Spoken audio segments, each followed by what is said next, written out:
नमस्कार। मैं अर्चना सिंह हिंदी की कक्षा में बच्चों आपका स्वागत है। प्रति वीडियो में आप देखते होंगे कि अलग है।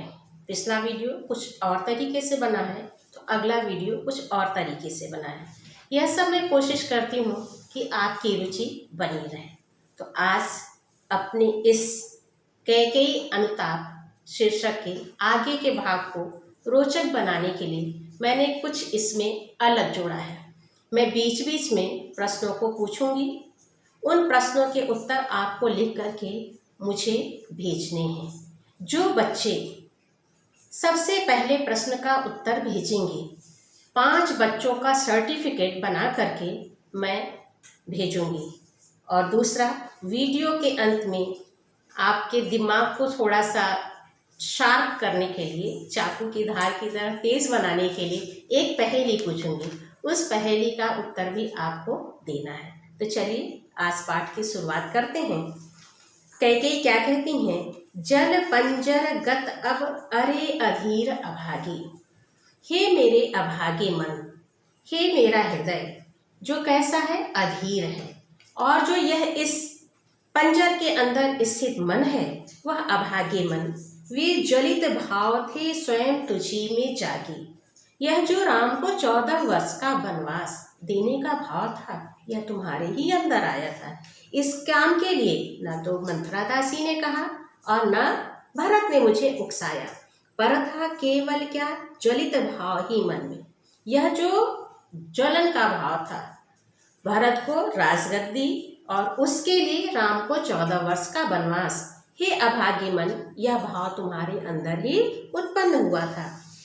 क्या शेष बचा था कुछ न और इस जन्म में? फिर कैकेयी प्रश्न करती हैं वहां बैठी हुई सभा के आगे अपने मन से कि हे अभागे मन, बताओ क्या इसके अतिरिक्त यह ईर्ष्या के भाव के अलावा और कोई भाव तुम्हारे मन में नहीं था? कुछ मूल्य नहीं वात्सल्य मात्र क्या तेरा? क्या तुम्हारे जो मेरे अंदर वात्सल्य का भाव है, जो पुत्र और माता के प्रेम का भाव है, उसका कोई मूल्य नहीं था? पर आज अन्य सा हुआ वश भी मेरा, वह जो मेरा पुत्र भरत है, जिसके लिए मैंने यह सब किया, वह मेरा पुत्र, जिसके लिए मेरे मन में वात्सल्य का भाव था, वह भरत, वह मेरा पुत्र आज जो है अन्य की तरह हो गया है। आज वह मेरे पुत्र की तरह मुझसे व्यवहार नहीं कर रहा है। थूके मुझ पर त्रैलोक के भले ही थूके। फिर कैकेयी कहती हैं मैंने जो इतना बड़ा अपराध किया है, अपने पुत्र भरत की राजगद्दी के लिए 14 वर्ष का वनवास राम के लिए मांगा है, इस अपराध के लिए यह तीनों लोग मुझे धिक्कारे, मुझ पर थूके, मैं क्या करूं उसकी चिंता अब मुझे नहीं है। जो कोई जो कह सके कहे, क्यों चूकी? और मेरे इस अपराध के कारण जिसके मन में जो भी आए, जो भी कहे, कोई मुझे कुछ कहने से, मेरी निंदा करने से क्यों चूके? सब अपने मन के भाव मेरे इस अपराध के लिए व्यक्त करें। छीने न मातृपद किंतु भरत का मुझसे। और कैकेयी कहती हैं मुझे धिक्कार की परवाह नहीं है, मुझे निंदा की परवाह नहीं है, केवल मैं यही चाहती हूँ हे राम कि यह जो भरत की माता होने का पद है, यह पद मुझसे कोई मातृपद, माता का पद, माता होने का यह जो अधिकार है वह कोई मुझसे न छीने। रे राम दुहाई करूं और क्या तुझसे? हे राम अब तुम ही बताओ मैं तुमसे और क्या मांगूं? कहते आते थे अभी यही नरदेही। और कैकेयी एक जो शाश्वत सत्य है उस बात का उदाहरण यहाँ राम के सामने देती हुई कहती हैं कि अभी तक जो नरदेही हैं, जो मानव हैं, जो मानव शरीर को धारण करने वाले हैं, वो यही कहते थे। क्या कहते थे? माता न कुमाता, पुत्र कुपुत्र भले ही। कि माता कभी भी कुमाता नहीं हो सकती है, माता अपने पुत्र के प्रति कभी भी बुरा व्यवहार नहीं कर सकती है, पुत्र भले ही अपनी माता के साथ अच्छा आचरण न करे। आगे कैकेयी क्या कहती हैं? अब कहें सभी यह हाय विरुद्ध विधाता, लेकिन हे विधाता अब मुझे दुख है कि लोग इसके विपरीत बात कहेंगे जो मैंने पुत्र के साथ किया है, जो मैंने राम के साथ किया है पुत्र पुत्र ही रहे कुमाता माता। कि पुत्र तो पुत्र है, लेकिन माता का व्यवहार नहीं किया, माता का कर्तव्य नहीं निभाया, माता क्या हो गई, कुमाता हो गई। आगे कैकेयी क्या कहती हैं, बस मैंने इसका बाह्य मात्र ही देखा। हे राम, भरत के मन के अंदर क्या चल रहा है, भरत का हृदय कितना बड़ा है, इसे मैंने नहीं जाना। मैंने तो भरत के केवल बाह्य शरीर को ही देखा है, दृढ़ हृदय न देखा, मृदुल गात ही देखा। भरत के दृढ़ हृदय को नहीं देखा, भरत के केवल कोमल शरीर को देखा। भरत जो ठान लेते हैं वह करते हैं, इसके बारे में मैंने कभी भी नहीं सोचा। क्या कहती हैं, परमार्थ न देखा, पूर्ण स्वार्थ ही देखा। मैंने परमार्थ नहीं देखा, केवल अपने स्वार्थ के बारे में सोचा, केवल भरत को राजगद्दी दिलाने के बारे में सोचा। इस कारण ही तो हाय आज यह बाधा, और अपने स्वार्थ के कारण ही यह बाधा मेरे सामने आज आई है। युग युग तक चलती रहे कठोर कहानी। कैकेयी अपने मन की सारी व्यथा वहाँ बैठे हुए लोगों के सामने व्यक्त करते हुए क्या कहती हैं, यह जो मेरी कहानी है केवल आज ही नहीं, युगों युगों तक यह कहानी चलती रहे। और कैसी कहानी है, कठोर कहानी है। यह कहानी हमेशा लोग याद करते रहेंगे। क्या याद करेंगे, रघुकुल में भी थी एक अभागी रानी। कि रघुकुल में भी एक रानी थी जो कि भाग्यहीन थी, अभागी थी, जिसने अपने स्वार्थ के कारण अपने पति को खोया और अपने पुत्र के भाव को भी खो दिया। आगे कैकेयी क्या कहती हैं, निज जन्म जन्म में सुने जीव यह मेरा। और एक ही जन्म में नहीं, जितने भी जीव की जन्म हो, हर जन्म में जीव यह मेरी कहानी सुने। धिक्कार उसे था महास्वार्थ ने घिरा।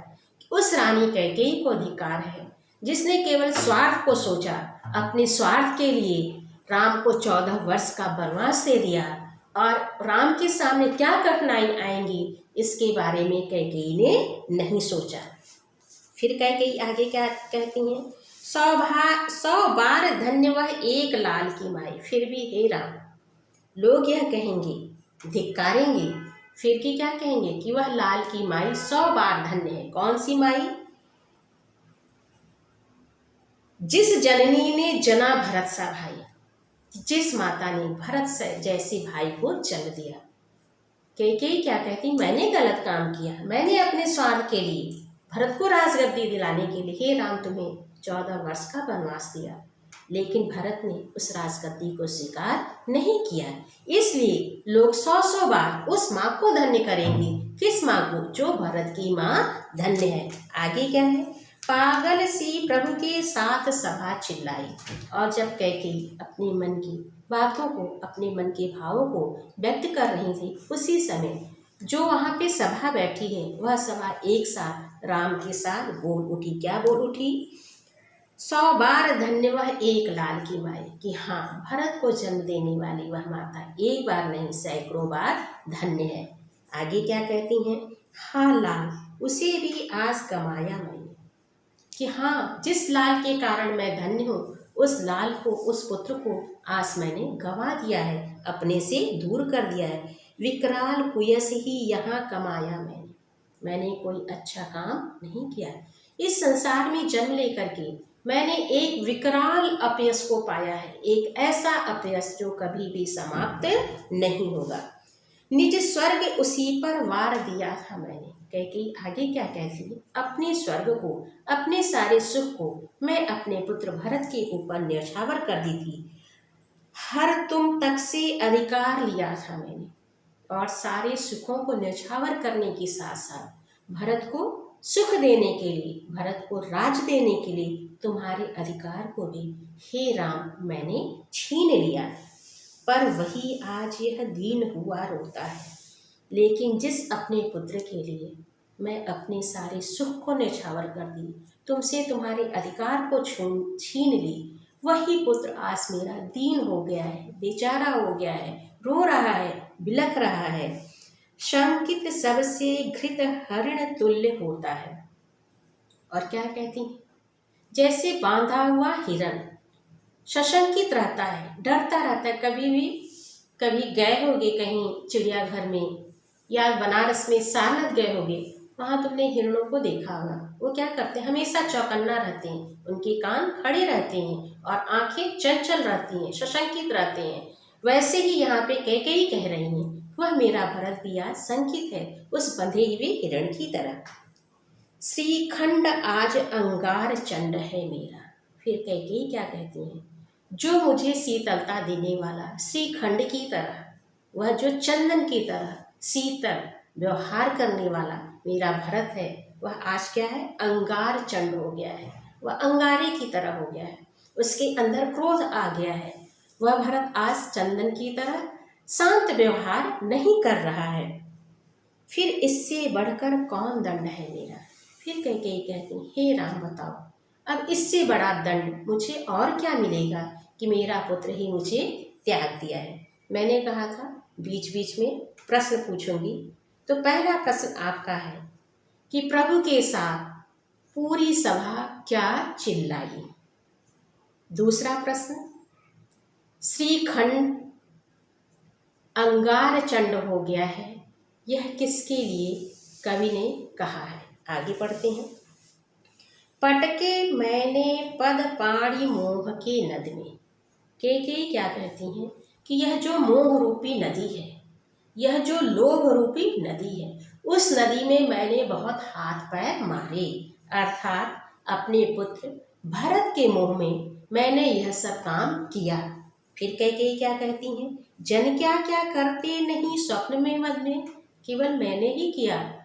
तो स्वप्न में जब व्यक्ति रहता है और कोई सपना देखता है तो वह भी अपने हाथ पैर को मारता है, और जब मद में आ जाता है, घमंड में आ जाता है, तो भी व्यक्ति उचित अनुचित कार्यों को कर बैठता है। तो मैं भी मोह के वशीभूत होकर के यह अनुचित कार्य, यह अपराध कर बैठी हूँ। हाँ, दंड कौन, क्या उसे डरूंगी अब भी। और जब मैंने इतना बड़ा अपराध कर दिया है, मुझे जो भी दंड मिले उस दंड से मैं नहीं डरूंगी। मेरा विचार कुछ दयापूर्ण हो तब भी, और मैं यही चाहती हूँ कि मेरे ऊपर लोग विचार करें, मैंने जो यह कार्य किया है। हा दया हंत वह घृणा, अह वह करुणा, वह तरणी सी है आज जाह्नवी वरुणा। क्या कहती, दया, करुणा, घृणा, यह सब एक साथ मेरे प्रति लोगों के मन में उत्पन्न हो रहे हैं। और आज यह जो जाह्नवी है, अर्थात भगीरथी, गंगा और वरुणा, गंगा और वरुणा जैसी पावन नदियाँ आज मुझे नरक की वैतरणी नदी की तरह है।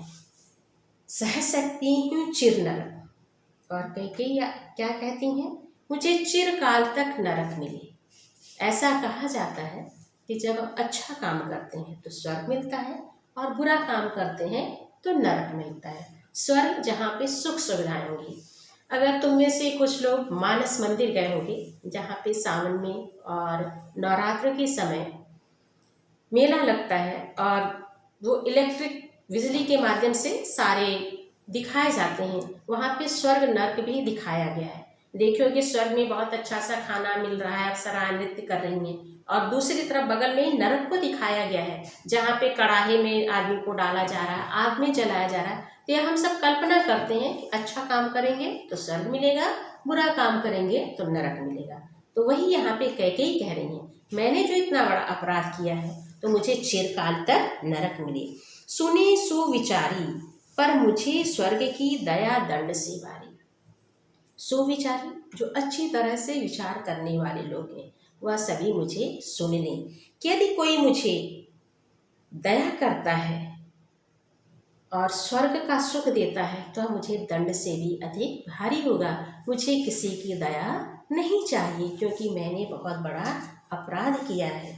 लेकर अपना यह पुलिस कठोर कलेजा, पुलिस वज्र से भी यह जो मेरा कठोर हृदय है, जिसके कारण मैंने राम को 14 वर्ष वनवास दिया है, मैंने इसके लिए ही तुम्हें वन भेजा, और इसी वज्र से कठोर हृदय से मैंने तुम्हें वन में भेजा है। घर चलो इसी के लिए, न रूठो अब यूं, कुछ और कहूँ तो उसे सुनेंगे सब। और कैकेयी कहती हैं, इसलिए हे राम अब घर लौट चलो, अब तुम रूठो नहीं, और इससे ज़्यादा मैं कुछ कहूँगी तो कोई क्यों सुनना चाहेगा।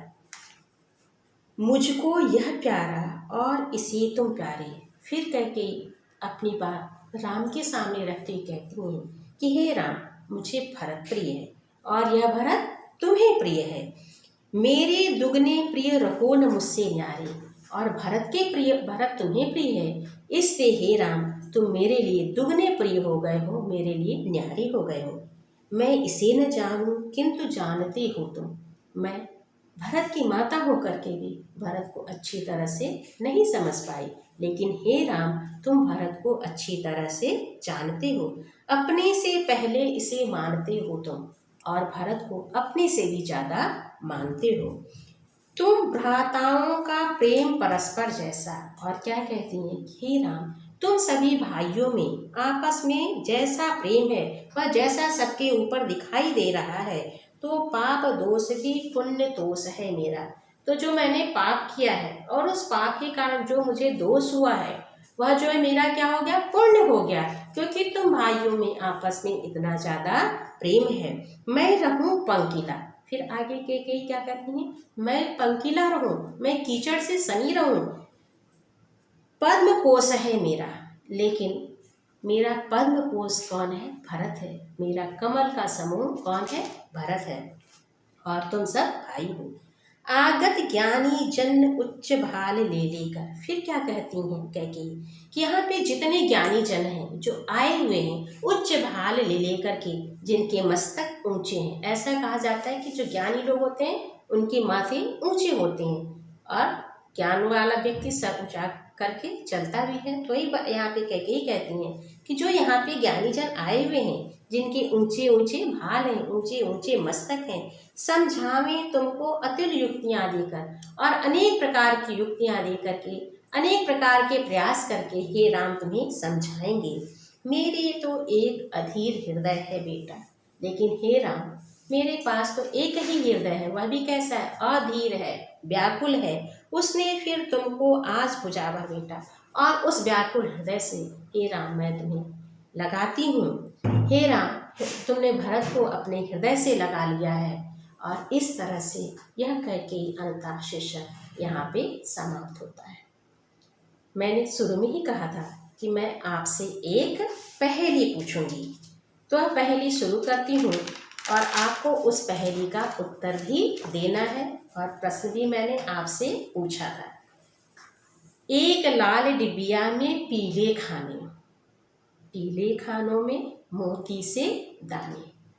दो प्रश्न और एक पहेली, तीनों के उत्तर आपको लिख करके देने हैं, और जो पहले 5 उत्तर आएंगे उनके लिए मैं सर्टिफिकेट बना करके भेजूंगी। धन्यवाद।